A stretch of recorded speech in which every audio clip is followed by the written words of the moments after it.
My name's Alvin Elliott, and I'm sharing this for life, the basic manual. My name is Alvin, and I'm a person in long-term recovery. That means for the last 30 years that I have not taken any mood-altering chemicals in my body.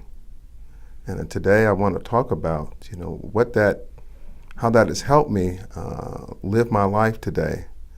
How that has helped me, with so many things in terms of my own personal crisis, but more importantly, how I can use what I've learned in my 30 years to help people, along the journey.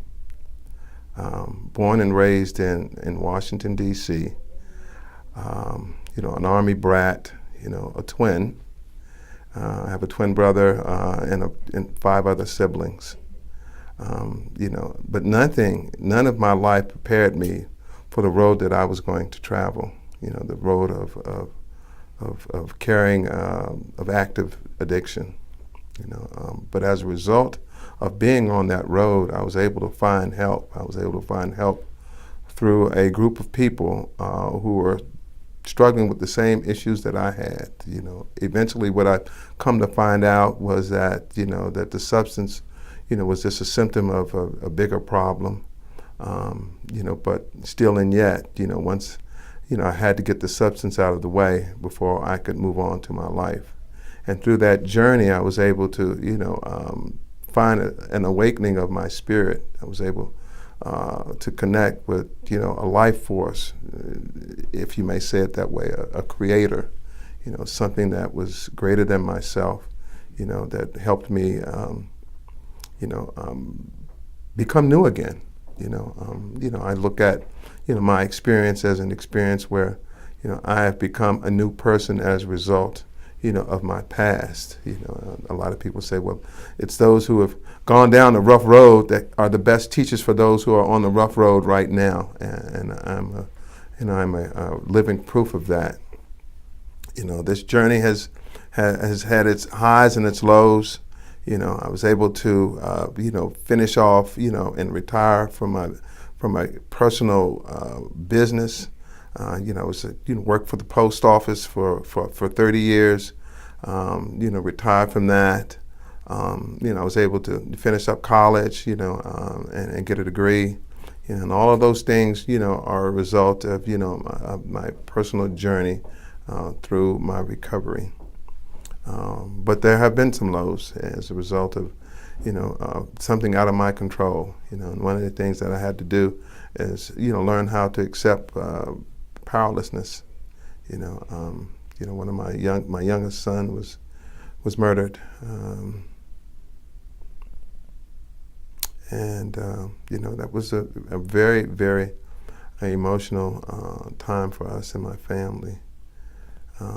He despite all the information that I had given him, he wasn't able to make that connection. He wasn't able to see, that there was a way out, that he didn't have to continue to suffer, like he had been suffering during that time. And from that experience, I was able to take that experience, an experience that I would not wish on anyone, but an experience that we may all have. For me, it was my son. For you watching this video, it may be another family member, an aunt or an uncle, and it may not be addiction that grabs them and takes them. It may be, natural causes, but loss is loss, and the challenge that I had to face, and moving forward, not, putting it past me and not, getting over it, but being able to put one foot in front of the other is, was a process that, it's hard to put in words. I can just tell you that that experience made me, a better person.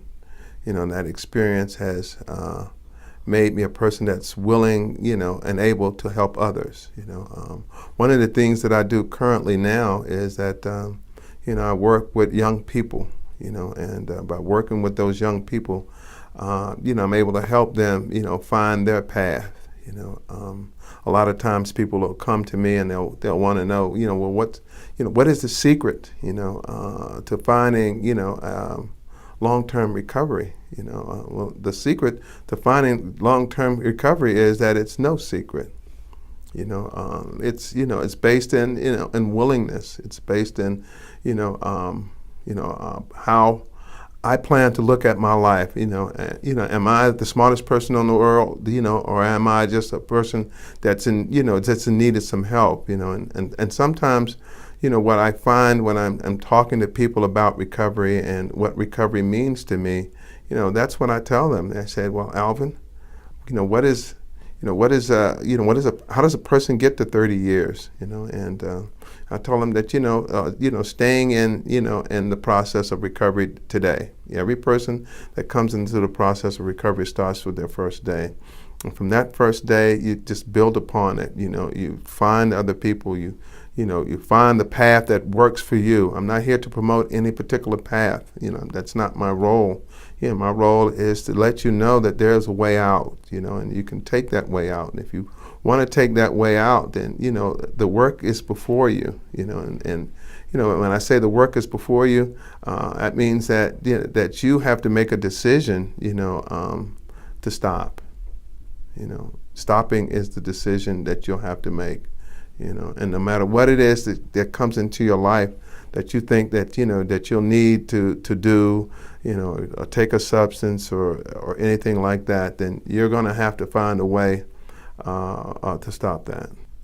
So in my next clip, I will be talking about the skills that I have developed that have helped me, in the work that I do in finding housing for those individuals in early recovery who are trying to balance their early recovery and their family responsibilities. I'd like to thank you for watching, and I'd appreciate it.